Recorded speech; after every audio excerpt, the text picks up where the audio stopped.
I don't know why street dogs in Thailand have such a bad reputation. They're cute AF. Is that a thing, though? Is that legit? Oh!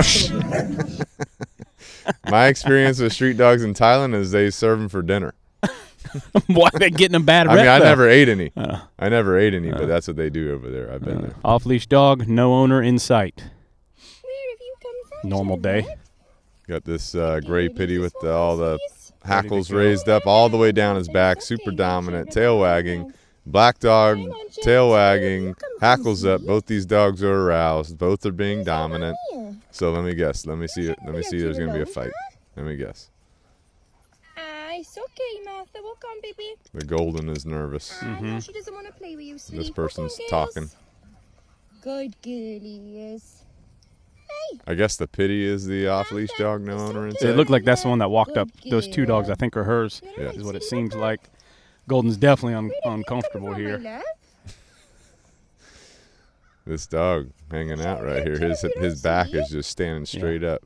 I mean, I'm potentially probably grabbing that dog at this point if I'm this lady. You're okay, sweetie. It's okay, my love. That dog won't leave him alone. He's not going to hit you, sweetie. Walk on. Oh, the golden doesn't want the dog in its face. That's why it's snapping at it to get it to move away. Then the gray dog walks up, marks on something. Takes a leak. Yeah. Where's he come from? Good girl, Jets. Girl's still Somewhere in talking. the UK. She's still talking. Good girls. Is this the whole video? You can't come with me, my cherub. Oh, just body language? Oh, okay. That's what we're assessing here.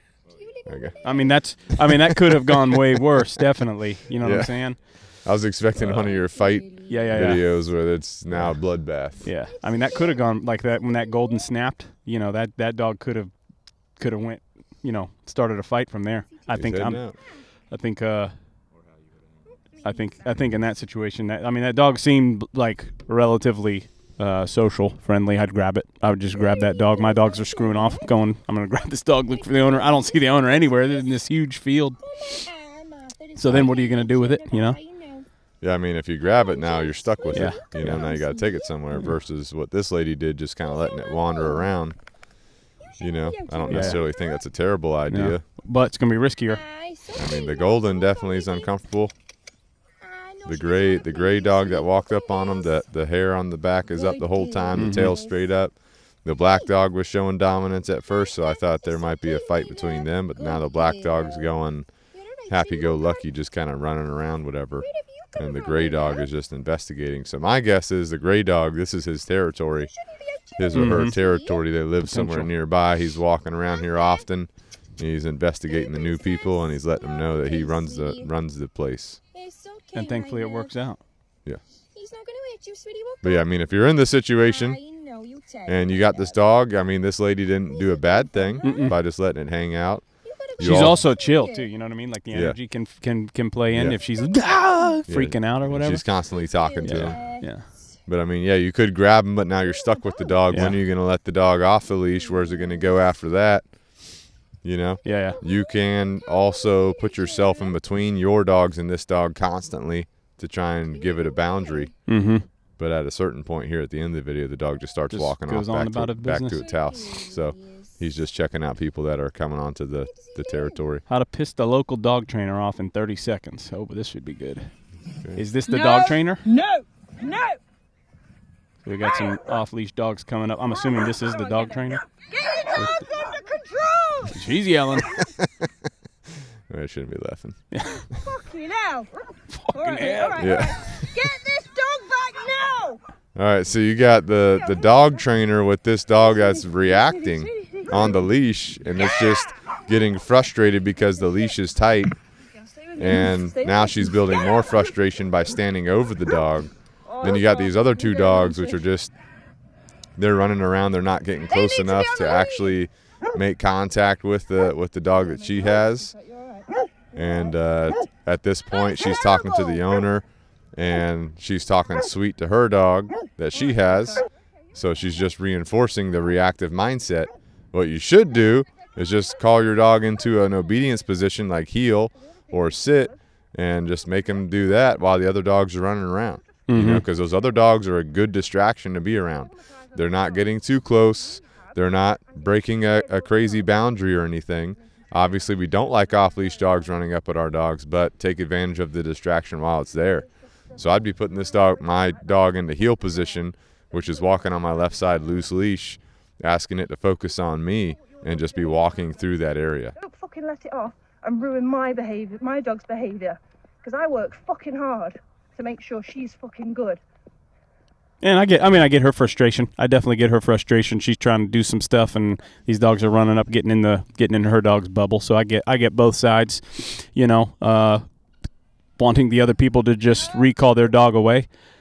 But if that's too much for you too, like you said, if you can't do the tactic you said, then maybe we shouldn't be out in this environment quite, or we're not quite ready for it yet. Yeah, I didn't see all the discussion between the two people, but it looks like the owner of the other dogs is saying that his dogs are reactive on leash, but not reactive off leash.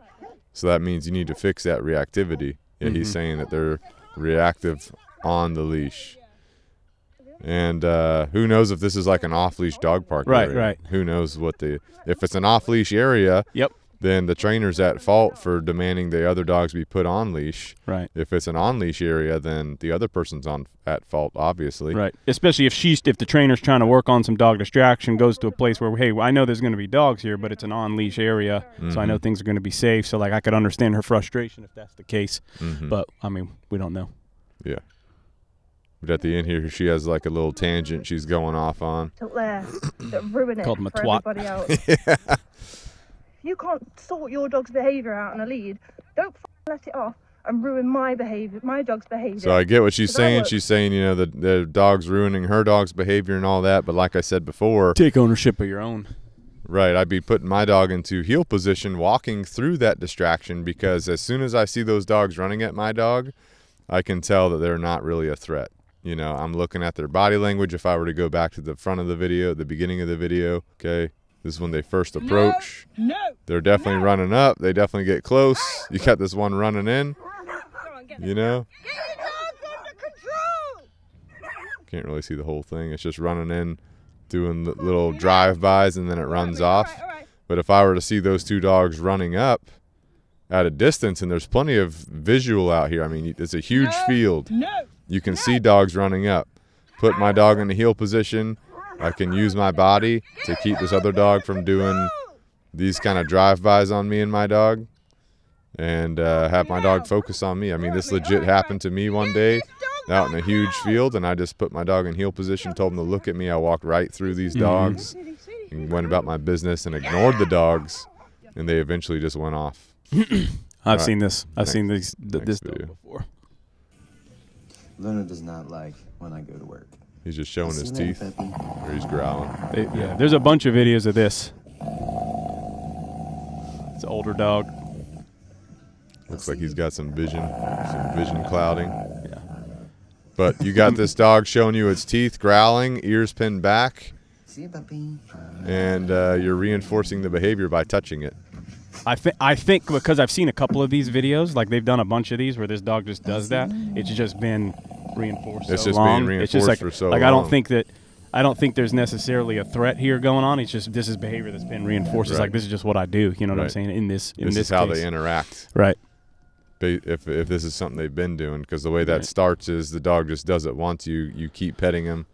Right, the dog never escalates, which does not like. That is lucky for them if the dog never escalated, because there are a lot of dogs that will escalate. Right. Still not a healthy behavior to practice. At this point, it's just a ritual for them. Yeah, at this point, like you said, a ritual, but still not healthy to practice if this is your dog. Yeah, think about you got kids coming over, or family, or whatever, or I mean, just not a good situation. Right, it's doing it constantly as this dude's around the dog. Yeah. So it's like not something that I would be allowing to continue. Yeah.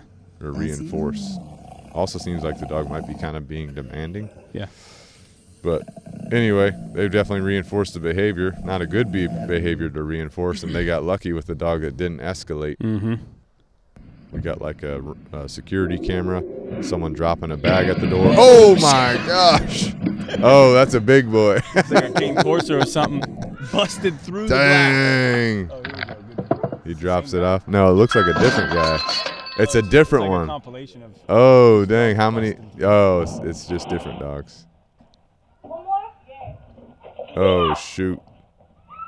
Oh, shoot. Could you imagine your dog doing that, dude? I mean, yeah, we've got I mean, yeah, we've got clients, but can you imagine? Good Lord.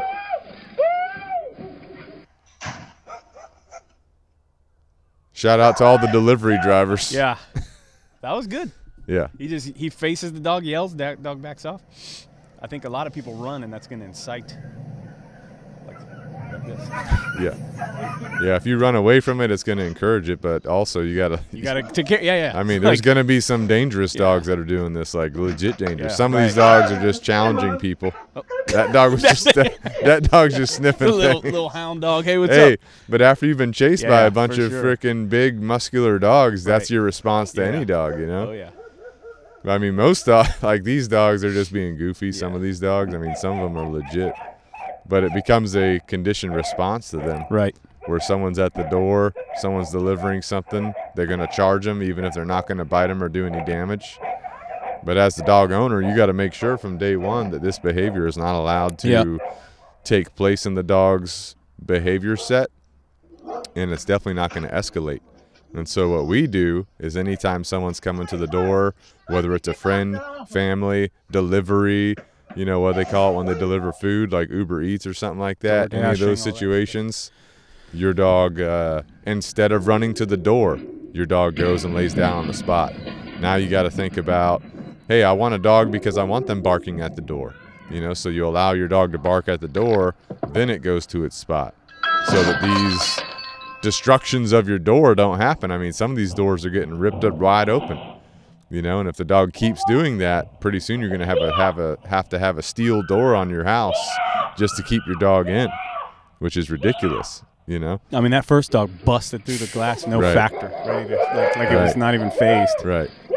Then you have like a solid come command, because if you're out in the yard and the delivery guy comes, you can tell your dog to come to you versus chase the guy. So, I mean, your training is definitely going to help you in these cases, but remember, whatever your dog practices is what they're going to continue to perform. But also, if you are a delivery guy and you're running from dogs like little puppies or, you know, dogs that are just sniffing stuff, that's too much. You know, you got to learn to figure out what the body language is of what's going on with that dog. Looks like we got a kid petting a Rottweiler, and the Rottweiler's showing his teeth. Obviously, dog in the equation as well. This right here. That makes my skin crawl. Now it's coming over to the person that's videoing, and they're doing the same thing. Basically, you got a dog showing its teeth, showing aggression. We're rewarding it. We're petting it. We're getting closer to it. So at a certain point, this can escalate. And just imagine, I'm looking at this kid. His face is right up next to the Rottweiler's face. And I'm just imagining this Rottweiler grabbing a hold of this kid's face. His face will be changed forever. Yeah. I've known kids that got bit by dogs. They had to have plastic surgery. Their face was never the same. This behavior is never acceptable. And they just think it's fine or whatever. It just makes my skin crawl. I mean, it's definitely an adult holding the camera, and it seems like they're trying to show, like, oh, they're not going to bite. Like, he sticks his hand in the dog's mouth, like, look, I'm touching his teeth. He's not going to bite. It's like, dude, you change any of the context or dynamics. Now the kid thinks this is okay to do. Now the parent's not home. They're doing, hey, let me show you all my friends, and then, I mean, it's just not a good thing to do. Yeah, definitely. We got a Cane Corso looking dog with a guy that's agitating it. He's poking it. Okay, now he's licking him. So right here at the beginning of the video, we got the guy, he's like pinching the back of the Cane Corso type dog, the Mastiff. Then he puts his head down and it looks like the dog's licking him. So what's happening is he's agitating the dog, so the dog's kind of snapping at him. You can see the dog's tail is curled, right, which is a sign of insecurity. But then the guy puts his face down by the dog's face. The dog starts licking him. That's a displacement activity. So the dog really doesn't know what to do in this situation, doesn't know what's expected of him. So he's doing different things that he thinks are acceptable. At first he's snapping because he doesn't like the agitation. How would you feel if this dude came up grabbing you on the back, pinching you, that kind of thing, and then sticking his head in your face, right? So the dog is displacing by licking at him. Then the dog lays down because the dog's trying to relax.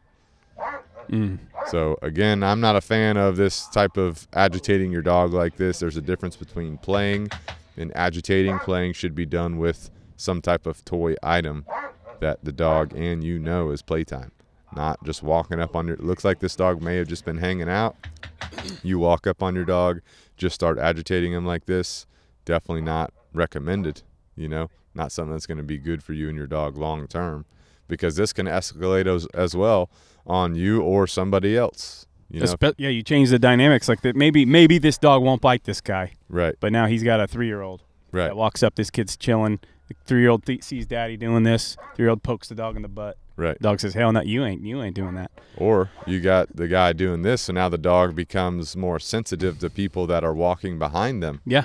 Then you have your friends over or your family over, and someone walks behind your dog at the wrong time, and your dog bites him because your dog does not want them to agitate them like this guy is. And now you're upset at your dog. Why would he do that? You know, he's never bitten anybody. Why would he bite somebody? Yeah. You know, and you failed. You've been doing this for years. Right, you fail to look in the mirror and realize that I'm the one that did this. You know, I'm the one that caused this problem. So don't do this, people. Don't do it at home with your dogs. Treat your dog like a dog. Be respectful. And, you know, if you want to have interaction, do it the proper way. Play with the toy. Yeah. Like a tug toy or like a rope toy or something. Not a rope that they can chew and ingest on their own. Or like a ball or something like that. You know, don't do this kind of stuff. If I need to agitate, that's why I got married. That's what spouses are for. Yeah, we'll leave that between y'all.